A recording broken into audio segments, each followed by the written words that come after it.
you never heard of. Hey everybody, welcome to the Common Folk Podcast with Ben, Morgan, and Andy.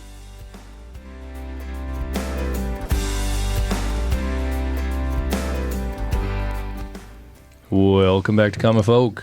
Hey, how's it going, Andy? Cold. Andy's kicking it off over there. There we go. Never fails. Andy's always a drinker. Oh, Andy gets pegged with that. Yeah, how'd I get that? You guys, I'm always throwing darts at Andy. I feel like you were the one that asked about it 2 or 3 times before Actually, I totally was. I was going to have a margarita if someone else was, but no one else wanted to have one for lunch. So. Oh, shucks. I wish I would have known. You know. Man. I mean, it's 5 o'clock somewhere. Always. It always is. That's true. It's, as Andy said, a little bit cold outside, but I feel like it's hot in here.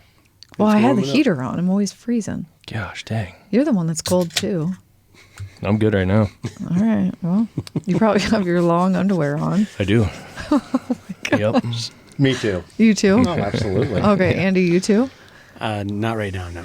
Or I like to call them guy leggings, and he will Right, argue that. yeah. He's like, guys don't wear leggings. It's not what it is. But long underwear, it's the same thing. No, you Yeah. wear pants over them. Yeah, they're long johns. Yeah. They're long johns. Yeah, I guess true. Mm-hmm. Girls just wear leggings, Yeah. but Yeah. guys wear leggings and then wear pants over them. No, we don't. We wear long underwear or long johns for Okay. slang. And you can wear them for dog walks in the morning, chop wood, deer hunting. That's true. Chop a lot of wood in my Yeah. long underwear. God. There is dudes that are starting to wear those pants though. Yeah. I've They're seen- like I've seen kind of dudes- tighter on the top and like they're like, I've Really? seen dudes walking around in those pants. Well, it's kind of a trend now. Basketball players. There's some male basketball players that like wear those leggings under Yeah. their shorts. under their shorts. Yeah, but there's a bunch of dudes wearing them just like by themselves. Yeah. But they probably get manicures and pedicures too.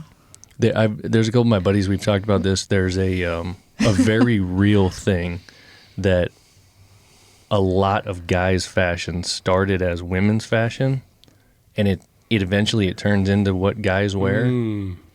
So, like, if you look at a lot of things that guys wear, women were probably wearing it first. And Like the soccer pants. especially in the urban atmospheres.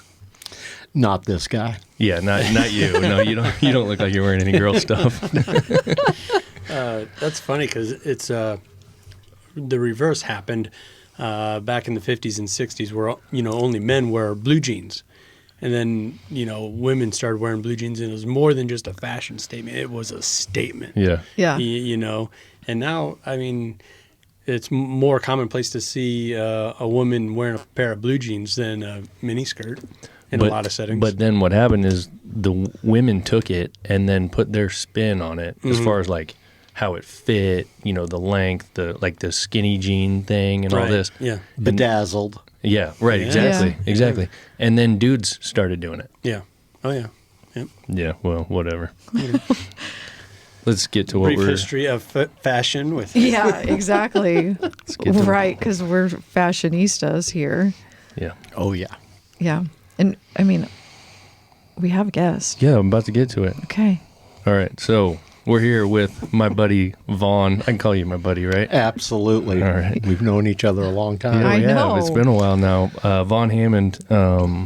So where we're at, so a lot of folks that listen, we have a number of listeners that are from around the Midwest, but a lot of them are all over the U.S., even into other countries from a lot of the stuff Andy's tracking in the analytics. So a lot of people don't understand like regional references, but in the Midwest here, in working in agriculture, folks kind of know our story where we moved back in 2015 and started the business and got involved in the soil biological category and working with sustainability and regenerative and working on the soil and those types of things. Which is how we met. That's, exactly how we met. So myself and Andy, actually, we hadn't talked about this. Andy was doing the same thing in northeast Nebraska, which is how we originally met. So myself here in this area, running around, meeting farmers, meeting growers, meeting producers, that's how we came across. You were running an operation in charge of that side of that piece. So naturally, you and I got to talking about some of these products I had and some stuff you were already using. And little did I know at the time, I was meeting a guy and tapping into a resource that was going to be very beneficial for myself and my understanding of the category, because you had so much to share. And then throughout those years, we kind of stayed in touch as you went to some different operations and my business changed and so on and so forth. And then fast forward to today, which another episode that we're going to have coming out, we came across this operation down here in Nebraska City that you were helping build and run. And that's what got us back in touch. So it was kind of crazy. I'm talking to the owner and he says, well, I got a guy you got to talk to. He's the interview guy. You need to talk to Vaughn. And I'm like, Vaughn Hammond? Wait a minute. Yeah. And he's like, yeah, you know him? And I'm like, yeah, that's who's running your deal down there? That's great. Yeah. So we go down there today, meet up with you, and we'll get to that later. But from what I know of you and everywhere you've been around, and even like we go to lunch today, like you know a ton of people, obviously. You've been around here for a while. Too many. Yeah, that can happen. Yeah. What I wanted to do was talk a little bit about how you are and how you came up and what you've been involved in and what you're doing today. So Cool. Everybody meet Vaughn, and I'd like to start with, is this where you were born? Is this where you grew up? Well, I was born in Hamilton County, Nebraska. Okay. Grew up in Aurora, basically, is where I was born and raised. My mom's side of the family were immigrants from Denmark and had set up farmsteading in Hamilton County in a little Lutheran community called Kronberg, about 15, 20 houses based around a church, had a little general store and all that kind of stuff. And our family farm was right next door. And, to this day, our family's buried on our property line and can see the farmstead right next door. Yep. I was coming of age in the 80s when we had the farm crisis. My parents divorced. That's a very diversified deal. My mom came from agriculture. My dad's side of the family, being in Nebraska, this is a little odd, but we're into exotic animals. Okay. Really? Yeah. My grandfather was a professional Santa Claus and had a herd of reindeer, a Macy's Day Parade, the whole bit, traveled the United States being Santa Claus.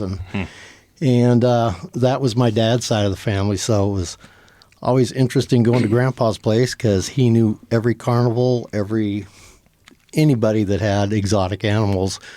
We'd show up and there'd be polar bears there because somebody was coming through town. And so it's kind of strange. That seems like a pretty exciting life, Yeah. but I was more drawn to the agriculture.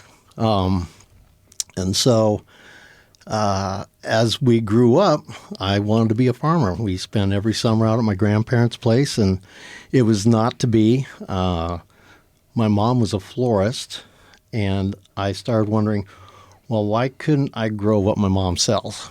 And so that's kind of what got me down the path of alternative ag is the best way. I've never been corn, wheat, and soybeans. Mm-hmm. I've always been lettuce, tomatoes, nut trees, apple trees, all that other things, And so that's kind of the direction I went then. Didn't start off with that. Got into the trees after I got out of high school and was a tree trimmer for a number of years, and then decided I'd go to get a degree in horticulture and got a degree in horticulture. A little later in life, I didn't start college till I was 22 or something like that, and graduated with a degree in horticulture. And the day after graduation, I'd gotten a job out on Long Island and packed up and moved to Long Island and managed a acre of hydroponic salad greenhouse out there. And we started a produce company that serviced New York City, the Hamptons, Montauk, high-end type of stuff, and did that for a few years. Met my wife out there. She was a Nebraska girl. Nebraska girl out there? Yeah. Okay. So it's kind of interesting. The dude I worked for out there had a degree in international studies from the University of Nebraska. And he was trying to save his family's potato farm. And so he, in college, had worked at Cornell. It's where he got his bachelor's degree. One of the projects he worked on was this hydroponic deal. So ultimately, after he got his master's degree in international studies from UNL, he implemented this whole program on their family farm. So we grew an acre of salad greenhouse and then 20 acres of specialty crops, jalapenos, yellow tomatoes, baby squash, that type of stuff, and then sold that. And my wife came out there as an intern. She hated me at first sight, literally. Oh, I can remember the day. We have the new girl coming, you got to be here. We're going to stop early. We're going to stop at 6 o'clock. And this was the type of job that this got me introduced to my unhealthy work ethic. We would work 40 hours by Tuesday, crash for 24, work for 40, crash. Oh, my gosh. And did this nonstop. And so it was the end of the day. We're going to quit early at 6 o'clock, and we're going to go to dinner. And so, I was long hair back then, as I am now, and sitting there with me in my shorts on the picnic table, and this girl from Nebraska comes around the hedge, and she sees who she knows is going to be her new boss, and it was like, oh my God, this is my boss. And it was like hate at first sight. So we worked together for a while, and actually the business sold. She stayed with the business. I went with the new owners to another produce company and a farm stand. I managed a farm stand out on Long Island, and you talk about a farm stand and blah, blah, blah. What was the size of a garage, and we do over $1 million a year in sales. It was an incredible place. But that's when we decided that, we were compatible. So we were out there for a bit, we're going to have a baby, and decided, and literally Joey Buttafuoco was our neighbor. Lorena Bobbitt was our other neighbor. Oh, boy. And we decided, what? We're not going to raise our kids here. Yeah. So we packed up, and it was, it was a big decision. I got my end of year check, and we packed up, and we just decided on 1 week we were moving back home. Oh my gosh. And how old were you? I was in my late 20s at that point. Yeah. But it's still pretty ballsy when you've been out there for a while. Yeah. It was. And we had no jobs. We were confident that we'd hope we'd find something. Well, we got back here, and it was, started, my younger years in the farm crisis, and farming wasn't in my books, and then moved back to Nebraska in the early 90s, and that's when nobody was getting jobs out of college. And so a big business out on Long Island was estate gardening. So my wife and I decided, we'll start doing some estate gardening. And so we put some flyers up in Lincoln, and after the first week, we both had 40 hours of work a week. And ultimately, this word's thrown out a whole lot, but we were blessed. We got in with the upper 10% income bracket of Lincoln, and we did extremely well for 11 years until success was either the business or the family. And our clientele was not a clientele that you could sell. Okay. And so we just decided to divest. And I went to work ultimately, doing some odd jobs. But ultimately, I'd always been very involved with the University of Nebraska through, my being an alumni and whatnot. Mm-hmm. And I was pretty well known in the horticulture department. And somebody from the university called up and said, hey, we got this viticulture research position open. Would you be interested in applying? So I did, and I got the job, and I became research viticulturist for the University of Nebraska, working with Dr. Paul Reed at the beginning of the resurgence of wine and grapes in the state of Nebraska. And so did that for a while. It was a grant-supported position, a grant that was implemented by the Kimmel Foundation, based out of Lincoln, but originally that foundation's money source was Richard Kimmel out of Nebraska City. And so did that for a while. And one of the research sites, we planted I think it was 5 research vineyards in southeast Nebraska, one of them being at the Kimmel Orchard. And ultimately, I got a job with Arbor Day, working at the orchard in support of the vineyard that we had planted there. Mm-hmm. So I became a orchard person for the for Kimmel Orchard. Arbor Day actually was the managing group at that point. Well, at that point, the Dean of Extension, Albert Dickey, was working with Kimmel closely and said, if we ever get this project going at Kimmel, I'm going to pull you back to the university if it works out. And lo and behold, a few years, all of a sudden, I'm working again for the university as a extension technologist. So that was basically non-extension educator because I didn't have a master's degree. But it was doing everything that an extension person would do, plus field work, actual hands-on. And so Albert said, if you get your master's degree, I'll bring you on as a full-time extension educator. And I said, hard money. I'm going, okay, well, that sounds good. So I got my master's degree in entomology. And true to his word, Albert pulled me on as a extension educator in specialty crops. I hate to say it, but I'm kind of considered a local foods expert. Part of my stuff was food safety, GAPS, good agriculture practices. And so I would deal with anything that wasn't corn, wheat, and soybeans, as I'd like to say back then, anything that wasn't corn, wheat, and soybeans and legal in the state of Nebraska, I dealt with. Mm-hmm. So it was vegetables, orchard crops, small fruits, high tunnels, greenhouse, vegetable production, aronia, a little bit of hops, hazelnuts, just those specialty crops. And so became an extension educator and did that for several years. And then the Nebraska National Guard was getting deployed to Afghanistan. And they had what was called the Agriculture Development Team number 2. And so they came to me and spent, a couple weeks, and I'd spend 2 or 3 or 4 hours and more talking about the stuff, teaching them about what I knew because they were going to an agriculture area in Afghanistan. What year was that? That was 2010 or so. And so at the end of this whole deal, he said, so are you interested in going to Afghanistan with us? Oh, gosh. I knew you were going to say that. I got to say real quick, I know you're trying to take notes over there, Ben, but there is no way that you kept up with Aurora to Long Island, circus animals. Your grandfather was the Macy's Day Santa. And my dad was the Ham's Beer Man. That's the Ham's Beer Man. Get out of here. Yeah. And then we go to the University of Nebraska. Lorena Bobbitt was dropped in there as a neighbor. Like, next town over, I wonder if anybody listening doesn't know who she was.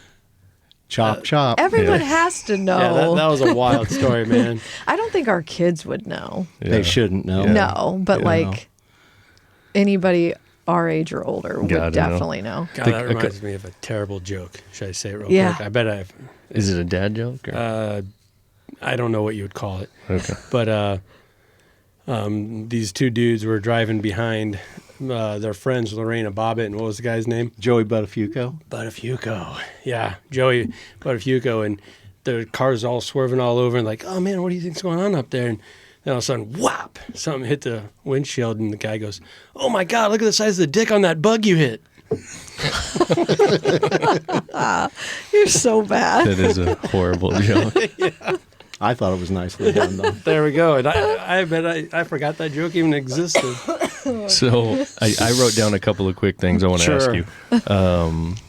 So you mentioned that your non-wife at the time had moved up there. Mm-hmm. So she must have just finished her degree.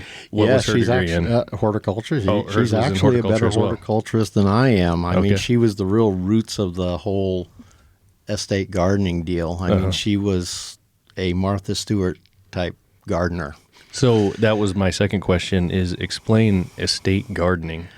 Basically, our business plan was we took care of landscapes, high-end landscapes, no Okay. mowing, no anything, just go in and take care of their pretty, so to speak, which that changed over the years. The first time I turned a $200 a week mowing job down was the day I decided, maybe it's worth hiring somebody to do that. So we ended up having, ultimately, when it was all said and done, we had our core of regular customers that was our bread and butter, but we had about 125 different residences that we'd visit throughout the year at some point, some of them weekly, some of them monthly. And we mowed about 75 yards, and then snow removal. My mom never could wrap her head around the fact that during the winter we didn't work. Well, she didn't realize 1 inch of snow paid for our whole month's needs. Yeah. And so that was kind of a shock that to her that we could actually do that. Right. Yeah. know. Those are the main things I was wondering. I Yeah. thought those are kind of some interesting points. So. Yeah. Well, then Afghanistan too. Like I left out Afghanistan So in that's 2010. yeah, so that's where we were. Yeah. Yeah, so that's where we were at. So, so I said I have to ask permission from my two bosses, my dean and my wife. Yeah. And both of them said yes, and it wasn't that easy. So the next deal was, well, you need to talk to Howard Buffett. I'm going, Howard Buffett?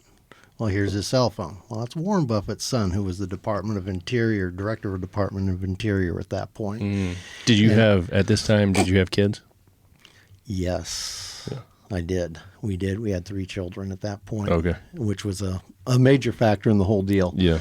So most people that go over to Afghanistan as a civilian, I was never in the military, but they go through a contractor group and they help them do that. Well, I was kind of an independent, so it took me literally a year of 40 hours a week doing the things that I needed to do, which the university was gracious enough to support, as well as I did a little bit of my other stuff. I did a lot of speaking, a lot of conferences, speaking at conferences and whatnot about the subjects that I'm considered well versed at, and it's crazy things that you have to go through, like role playing, like you've been captured and you're sitting in a chair and you're watching the video of you tied up in a chair with an interrogator with a sword behind you and a gun over here, and what would you do if they were put, Oh my God. scenario. Yes. So there was a year of that type of stuff. And I'm not a small guy, and there's certain BMI, body mass index, that you had to reach, which I was really nervous at that point because, And so did that for a year, and then all of a sudden it's, you're flying down to Fort Benning to go through the pre-deal. And I'm going, okay, So ultimately did that for 2 weeks, and at the end of it they said, oh, yeah, you're going. And so then let's get on a big old freaking C-130 or whatever it is, and you fly to Germany and then fly to, where was it? I don't know. All I know, it was 120 degrees at 2 o'clock in the morning. Oh, God. Yeah. Kuwait. Okay. And then to Afghanistan. So I was in Afghanistan for 11 months and directly embedded with a National Guard group. And we would go out on missions, sometimes every day, sometimes 2 a day. Sometimes we'd take a skip and not do a few days. But my commander at the time, he tells everybody I did 100 missions. Well, that's not true. I probably did closer to 60. But still, that's going outside the wire. You got full body armor. And it's pretty awe-inspiring for me to realize that here's these 27 to 60 people that are armed, your escorts, and they're taking you out to teach farmers what you know. So so that was, I think, a big question that probably everyone listening right now is wondering, why were you there? Like I might have missed that in the beginning what here, are you but doing? I was What are there you to doing? help the farmers grow something other than poppies. And this is the Afghan farmers. Afghan farmers, yes. And so we were at Fob Gardez, which is in the Paktia province of Afghanistan, 60 miles south of Kabul, about 30 miles east of the Pakistani border. And the FOB that we were on, Forward Operating Base, was a helicopter base. So it was only helicopters, no fixed aircraft. And it was actually the site of the very first Special Forces mission into Afghanistan. A klot is the structure that the Afghan family lives in, large family unit lives in. It's kind of like a mud castle, sort of, 20-foot walls that are 10 foot thick and gates that close so the marauders can't take whatever there is. And the family units, whether it's mother and father and all the children, all the sons basically, and their wives and their children's live in. That structure was actually the structure that Osama bin Laden and his cronies planned 9/11. And so Special Forces came in and made that the very first mission to take that piece of property back to say, hey, we can do whatever we want. And it was pretty awe-inspiring. My barracks was less than 150 feet from this structure. Wow. Yeah, pretty A little bit of a amazing. statement there. Yeah. And for those that aren't well reversed in Afghanistan and its exports, or have watched Ozarks, the series, Yeah. you mentioned poppies. What's the deal with poppies? Opium and heroin. Yeah. Yeah. And so it was rather interesting. Paktia was only one of only a handful of provinces in Afghanistan that actually did not grow poppies, which then made them available to the ADT help. And so our commander was a lieutenant colonel at that point, which then gave him the ability to bring in, I think it was $75,000 a month at that point, that myself and then two other military gentlemen, Bob Hutes and I'll think of his name here, Reese was his last name. Anyway, that we would disseminate out in programming education classes for Afghan farmers. Now, the kicker was we could only spend $5,000 on a program at a time.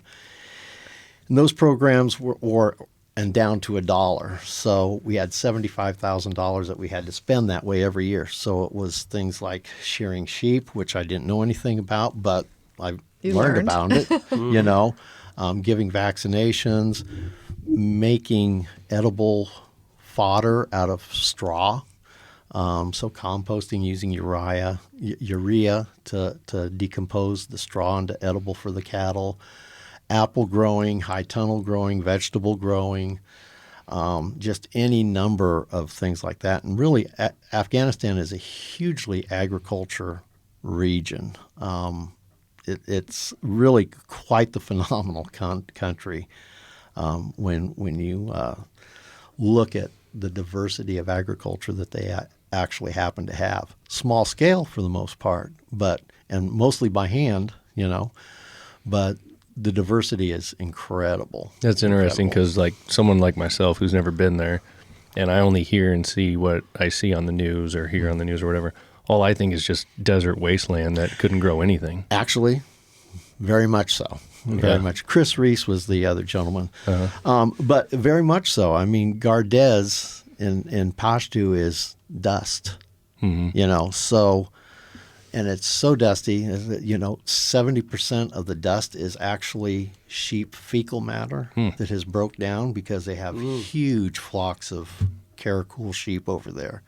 And it was one of the maladies that the soldiers in that area would come home with, is they'd get all this stuff in their lungs. Yeah. And then it would, it would really affect them.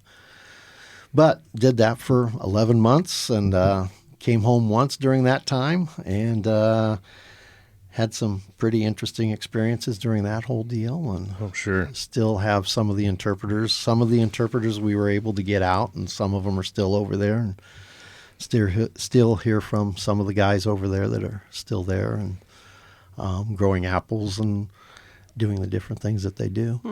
Our commander is now a general, While we were there, we actually got bumped up to 100,000 because he got promoted to to colonel, full bird colonel, and then has since been progressed to being a general in the Nebraska National Guard. So Interesting. Wow. and hang. So the interpreters, you said something about like getting some of them out or whatever. Did they come? Some of those guys come to the States, or ladies, or whoever they were. Oh, absolutely. Yeah. Yeah. Some of them have. Some of them been very successful. They've all assimilated into society pretty well. Some of them extremely successful. And some of them have not. And some of those stories are not good. Yeah, I bet. Yeah. Does that play into all the stories around the pullout, just a few years ago, and how so many of those people got left behind, and then you started hearing stories and seeing movies of guys going back. I think The Covenant was one of them. Yeah. Is it that kind of thing? Yeah, absolutely. Okay. Absolutely. And to be quite frank, after I got back, I applied for a couple positions, got hired for both. One of them was Afghanistan is divided into 3 or 4 different regions, and I got basically hired.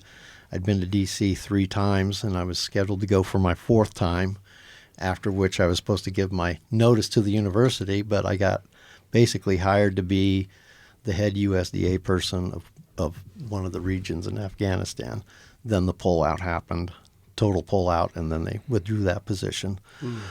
But quite frankly, it was probably one of the most fulfilling things that I'd ever done, and whether it's good or not, I'd probably still be there if I could.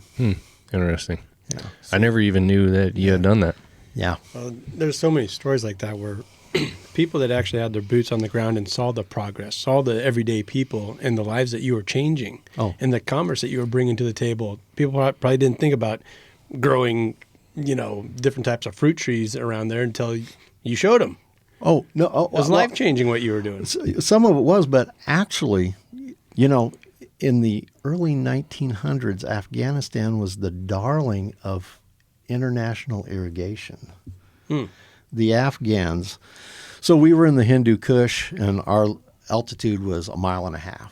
So we were way up there, and you walk out in the morning and here's snow everywhere. It didn't matter if it was July. I mean, you're Wow. you're right there, and there's so much water.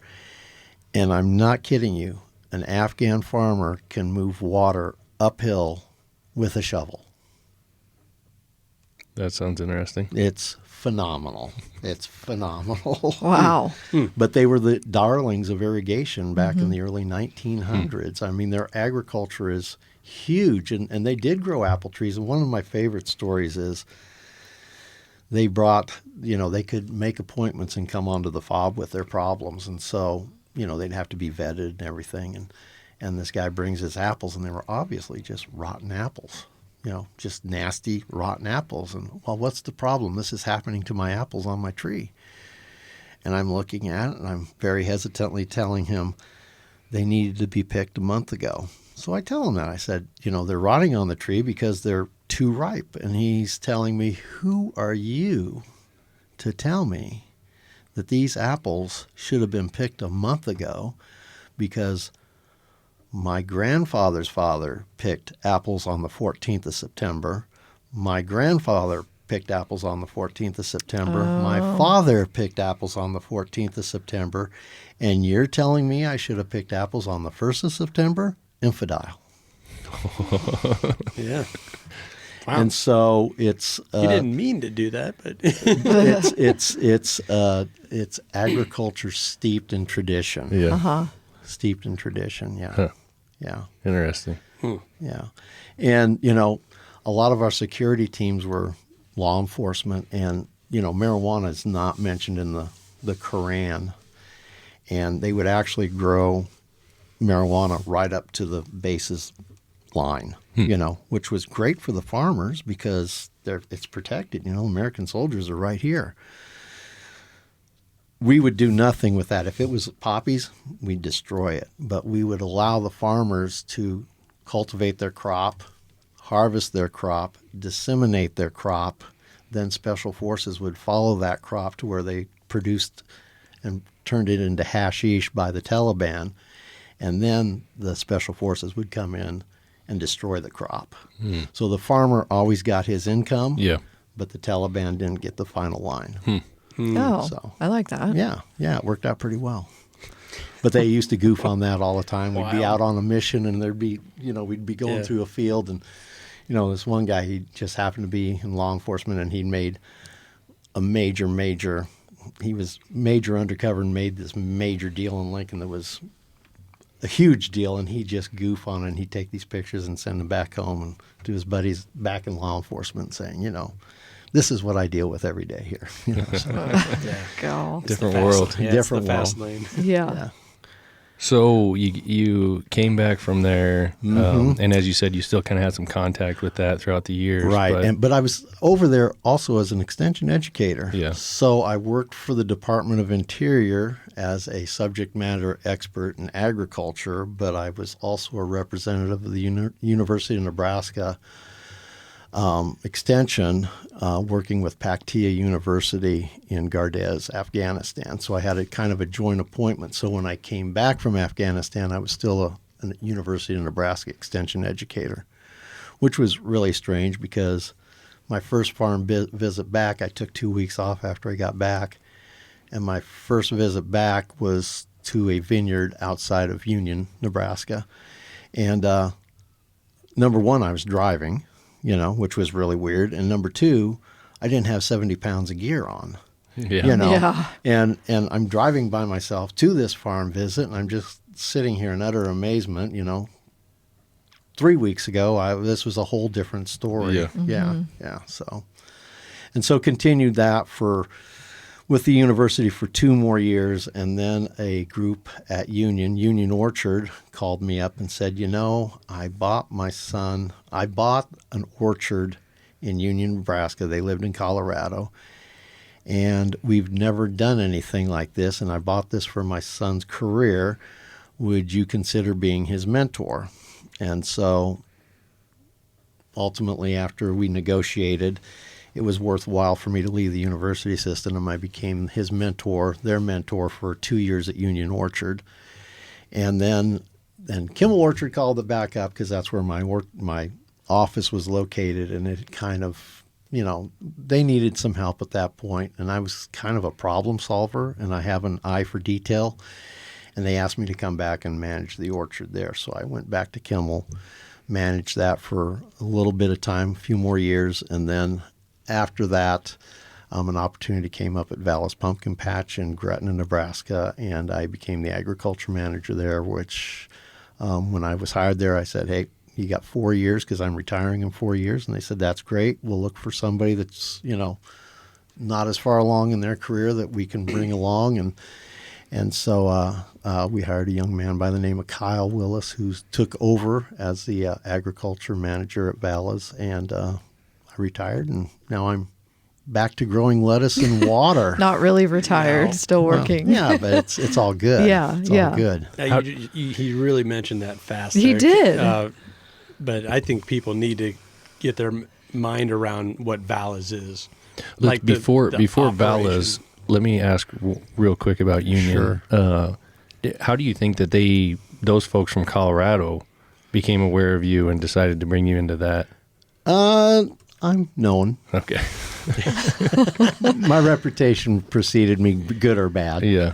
Good or bad. I'm sure it's all good. That right at that time frame, excuse me, was when you and I met. Correct. That's when I was starting our business, and someone had mentioned to me about you and your affiliation with the university. I had no idea who you were. We hadn't been here for 10 years. We had been moving around the country. We had just come back and really getting into this industry. I'd never really been in this industry before. But your name kept coming up. And then the Union Orchard was within my territory on the product, and I had heard that you were down there, so I came down there, and I mean, must have been like right when you made that change, because I was aware of the university and then the whole union thing, and then we started working on some projects there with some... Our first projects were at Kimmel. Was it? Yeah. Mm-hmm. Yep. Okay. Yeah. And then we proceeded over to. And then Union. I remember being Okay. at Union, but I don't remember the Kimball. Yeah, Okay. really? Yeah. I thought it was but Kimmel when we first met, but I it don't doesn't know. matter. Yeah. But that It's been a doesn't mean while ago. Yeah. I it wasn't is. always with him at all. But yeah, and then so that was kind of always how I knew you, was almost what I was considering from the outside looking in as like a consultant for these places, although you were on payroll, you worked for them, but every one of these places needed your expertise and understood what you were bringing to the table. they needed a Vaughn.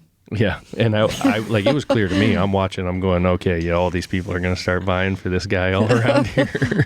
The Vaughn father. Yeah. Give me the Vaughn. Yeah, and I was just glad that I had something that was up your alley and that you believed in, because I knew, like, man, as long as I can stay in contact with Vaughn, he's going to open doors for me. And you did. So that was Well, I awesome. appreciate that. Well, Yeah. my whole deal back when I was 19, 18, 17, back when I thought I might be able to farm, my whole focus was organics. Yeah. I've always been this organics guy until I wasn't, and it was just a progression of doing this for a long, not that I'm anti-organics at all. I'm very, very much pro-organics. It's just, it's not for everybody in every production situation. I mean, to grow organic apples where we are here in Missouri River Valley, Not gonna work. impossible. Oh, okay. Impossible. But western Nebraska, where there's no humidity, for disease, you need three things. You need the disease organism, you need the proper temperature, and you need the proper water level, to support that disease.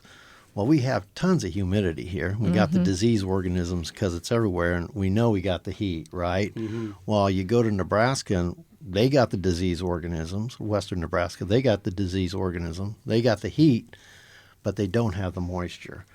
So you can do organic orchards more easily in western Nebraska where there's less humidity. So organics is not always feasible, and I'm not talking down on organics in any way, shape, or form. I'm on the board of directors of the Nebraska Sustainable Agriculture Society, and we are about organics, and I'm 100% behind organics, but there is certain situations where it's just not practical. I feel like that conversation is the exact conversation that I've had with so many people surrounding electric vehicles.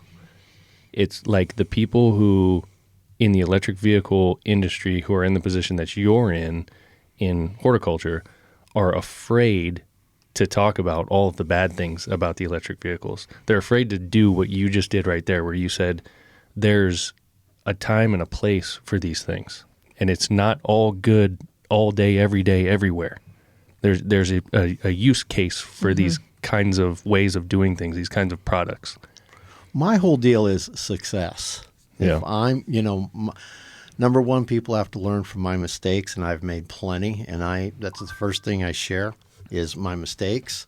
And so, when I say, it's very difficult not to grow an apple crop, a fruit crop, without using conventional chemicals in this neck of the woods, it's not impossible, but you need to make a viable living. Yeah. Yeah. Well, but I think that's being real and relatable to your point.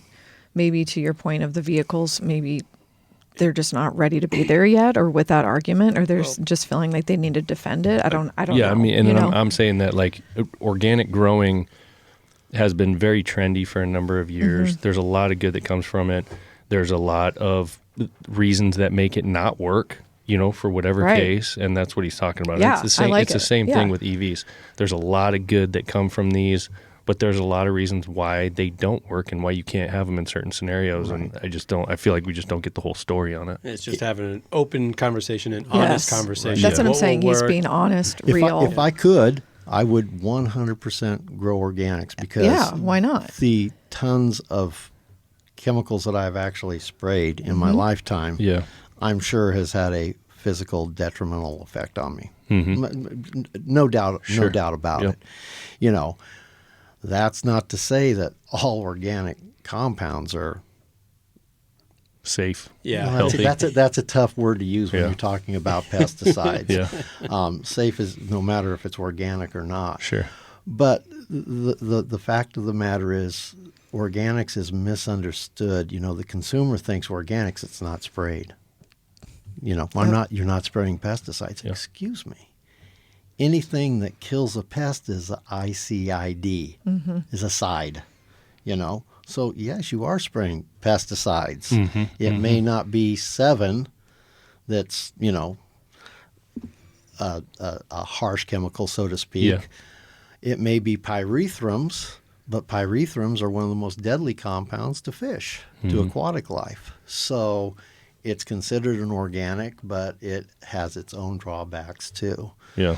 So, you know, it's education, and organics is a very hot topic. Yeah, it sure is. You know, but I am 100% organics. I wish we could all grow organics, but at the same time, it's not always the practical thing to be doing. Right. Yeah. Andy, back to I think you were going to say something about when I interrupted Valas. you about He Valas. just Yeah. breezed over Yeah. Valas. I Valas. mean, I always say it wrong. the scope of that operation, and then that's just another job in your list of jobs where, hey, come on, Vaughn, come on in, help us with this pumpkin patch. It's a little bit more than just a pumpkin patch. Yeah, it's. I mean, the cider, the the hard apples? cider. You know, that all came. Yeah, You did all that? Well, no, I didn't do all that. I was part of all that. Okay. But the apples, the cider, flowers, landscape, sunflowers, corn, maize, 50 acres of pumpkins, all those things. How many people do they bring through that place in a 3-week span in the fall? I hate to be quoted, but over 300,000, probably closer to 400, and probably north of 400. It just depends. Some of the folks listening won't know what it is, but it has to be the largest agri-entertainment farm in the Midwest. Fall themed in the Midwest for sure. It's not in the United States. No. I think commercials aired in Kansas City. Oh yeah. Yeah. Oh yeah. You go through the parking lot at Valas on any given day, and you're going to go, what? You know. Yeah. You walk into a place in St. Joe, Missouri, and you got your Valas logo on, and you open the door for somebody, and they go, "Wait, you work at Valas? We want to go there." You know, you're going, seriously? Yeah. Wow. Okay. Yeah. And it's kind of wild. It's not what you would think about if you've never seen it. Like, it's not like some theme park or something like that. It's in essentially what a lot of people would consider small town Nebraska. I mean, it's outside of the city, a family farm at one time that's been converted into this event place every fall, and it's just gotten bigger and bigger and bigger. It's been around since we were kids, I think. I mean, I think this year's night it's 38th, maybe 39th year coming up. There you go. So it's a tradition. Yeah, It is. It is truly a tradition. It's an amazing place, all based on agriculture. You go there and you may say, well, how does this work on agriculture? But, you know, there's something for everybody ag related, you know. I mean, you got apples and kids, you know. I mean, you know, there's 40 acres of high density apples there. You've got antique machinery every place. Well, that takes care of grandpa and dad. You know? Yeah. I mean, where do you see a slipcock tractor that's been restored? Well, at Valas, you know? Yeah. Mom, you know, the flowers in the landscape. I mean, Tim puts a lot of emphasis on the landscape and the beauty of the place, and that takes a ton of time. And so the whole thing about Valas is it's all about the family. The Vala family is dedicated to the family experience and making magical memories. And there's so much to do for the kids. I mean, from little itty bitties to my kids who, teenagers. Right. And we always talk about this with like hunting and fishing and stuff, how get off the screen, get out of the city, go out. This is in the same vein of that, you know, getting in touch with Mother Nature, the farm. Where does your food actually come from? How is it made? Yes. All that stuff can be discovered there and enjoyed. It's fun. And this is just the fall, and it's just 6 weeks? 9 weeks. 9 weeks. 9 okay. weeks or Yeah. so. So it's very, very limited, but Very so limited. many people come for it. Yeah, from miles away. It's a phenomenal place. It's a phenomenal experience. You know, it started as a U-Pick strawberry patch. Did it? Yeah, it started as a U-Pick strawberry patch that wasn't successful, and Then they did vegetables and sweet corn, and that wasn't successful. And They just kept chucking away. I've heard stories about that one of the men that I met through Tim was a longtime acquaintance of Tim's, and he had a letter that they were corresponding back and forth by written letter at that point. Mm-hmm. And he wrote Tim and says, "What are you going to do, Tim?" Because everybody was struggling. Mm-hmm. And Tim's response to him, and he has this letter hung on his wall, is, "Well, I think I'm going to plant more pumpkins."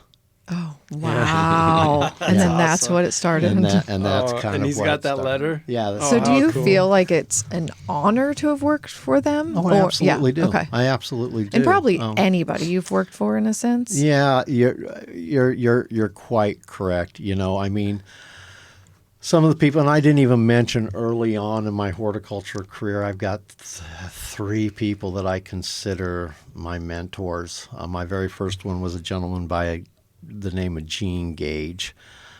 Gene was a phenomenally intelligent person, phenomenally.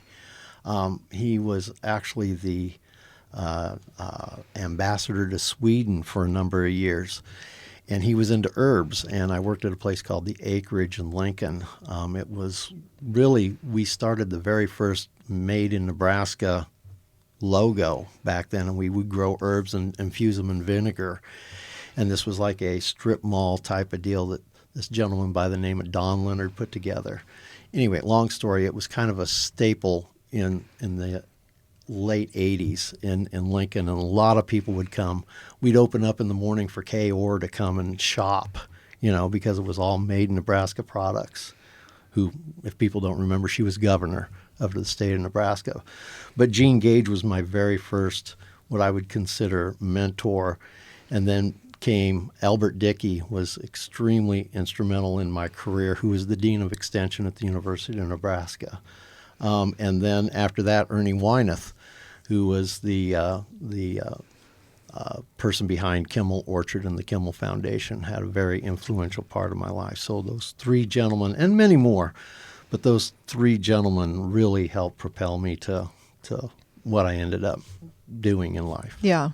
Nice. Do you feel like you have done then the same with trying to mentor others? I have tried. I would like to think I have. Oh, I'm sure you have. I just didn't know if you've... And I'd like to think that I will in the future. Yeah, absolutely. Yeah. Yeah. Yeah. So... What you had mentioned something earlier about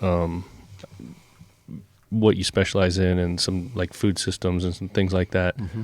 And we're going to wrap up here pretty soon, but I wanted to ask you, what do you think about our current food system and how everything works? Wow. We really don't have enough time for that. That was a big question, Ben, when you just said we're going to wrap it up. Huge question. And I'm going to step on toes here. Yeah, sure. I'm going to step on toes I figured, here. Yeah. We like to tout in the state of Nebraska that we feed the world, Well, when you drive down the interstate and see the miles and miles of cornfield, we grow lots and lots and lots of corn. Mm-hmm. And that goes to lots and lots and lots of cattle, and that goes to lots and lots and lots of ethanol. But there's only so many societies that can afford the beef that our corn feeds. We don't eat ethanol, okay? Which then brings me back. So we feed the world, but we don't, because we can't even feed our hometowns locally. Mm-hmm. Okay. Yeah. And so this is why I have always been such an advocate of local foods, because there is a portion of life there, a portion of society that we as ag producers and we as farmers, and a small farmer, okay? So local foods generally is equated to a small producer. Yep. There's many, many opportunities for people to make a viable living. Won't become rich by any stretch of the imagination, but who does? But, you can raise a family. But by growing food locally, and if we had more of an emphasis towards that, I think we would be better off as a society. One of the things we like to say in local foods is know your farmer. Know where your food comes from, know your farmer. And there's nothing less important than that. I mean, if you can actually have a working relationship, a daily relationship in a lot of ways with that guy or that lady or that whoever that's growing your food for you, I mean, come on, you know? Yeah. Who do you trust? Right. Who do you trust? You know, so Yeah. local foods is in my world and in my psyche is probably the most important thing one of the most important things that we can do. Not to downplay agriculture in any way, big agriculture in any way, shape, or form. You know, when I was a kid, diversified agriculture meant the farm had corn, wheat, soybeans, hogs, chickens, maybe a few horses, right? Today, diversified agriculture means I grow corn, I grow soybeans, I sell seed corn, I might sell some fertilizer, and I might have another side business. That's diversified agriculture. Two totally different types of diversified agriculture. I contend which one's better, Yeah. you know, for society. Yeah. Yeah. Yeah. So- Things have gone in certain directions, and some stuff out of control, some stuff, you know, out of necessity. But And I'm not downplaying other, I hear you. know, Yep. in any Yep. way, shape, or form, Yep. because you know it's so important in the Yep. in the big picture. But individually, we as consuming citizens, you know, yeah. And I agree with you in with the idea that the further we as individuals get away from our food source, the worse that is for us. That we need to understand it. We need to understand where it's coming from. We need to understand who's growing it. We need to understand where it's grown, what kind of nutritional value it has, why we're putting it in our mouth. why are we eating red peppers from the Netherlands that were grown in a greenhouse that a week ago they were in the Netherlands and today they're in, you know, whatever supermarket it is? What has it taken for that red pepper, Right. orange pepper, yellow pepper, or whatever produce it is to get thousands and thousands of miles by air to the United States and then trucked? Mm-hmm. I mean, look at where we are in the Midwest. Yeah. You know, I mean, you would think a lot of, again, my contention is someday Nebraska will be, especially with climate change, as we get warmer, certain parts of Nebraska will become vegetable producing regions, because even though they might lose a crop or two to a wintertime scenario, look at the price of land in California. Yeah. Look at the lack of water in California. Look at the miles from California to New York. Here in the Midwest, we're centrally located. Currently, we have a pretty decent water supply. Climate's changing a little bit, but it seems to me, in my psyche, that someday we'll be growing those things here because we have to. Like it's worth the risk Yes. for people to do it here instead of You know, you may lose a couple crops. yeah, that's but, for you the know, winter Yeah. the risk. Yeah. I mean, it makes a ton of sense, but there's so many things that we do as a society that doesn't make sense. Right. You know, that kind of detracts from that. Right. You know, well, of course we get our red peppers or bell peppers from the Netherlands. Why wouldn't we? Well, yeah, exactly. Well, we've talked about this before in terms of what we eat and why we eat and when Right. we eat it. I firmly believe that we're very spoiled and privileged in one way or another. Like, if I want a red pepper right now, I can go to the grocery store and get it because it comes from anywhere in the world and it's always readily available. Exactly. Where, 100 years ago, if I wanted a red pepper, it better be summertime and it better be on the plant out back. Otherwise, I'm not getting one. Unless Right. it's canned or Right. yeah. Yes, Right. unless you had it canned and you had it saved. And Yeah, it's that's- convenience. And, Yeah. right. Yes. And that's how people's diets were structured, was around what was available to them in their local market, in their own backyard, that time of the year, unless it was canned and it was stored and it was Yeah. preserved. Irish and the potatoes, Yeah. you know. Right. Yep. Yeah. So that's all changed so much. Everything's at our fingertips now. We can get whatever we want, whenever we Boom. want. Give me some Uber. Yeah. Uber Eats. Sure, yeah. You know, Right and, now. You know, season extension, you know, extending seasons Yep. and and making Yep. growing situations and efficiency and irrigation and all the things that science has developed. Yeah. Whether you want to think about it or not, agriculture at whatever level is all about science. Mhm. All about science. Yeah. So I hear you. And you're the leading science guy. no. I'm just me. He's the horticulture whore. He's the Vaughn. What'd you say? You're the horticulture whore. My dad. Oh. No. My dad That always might be used. good. My dad always used to say, "You can lead a horse to water, but you can't lead a horticulture." Oh. Damn. Horticulture. This recording's got jokes. Yeah.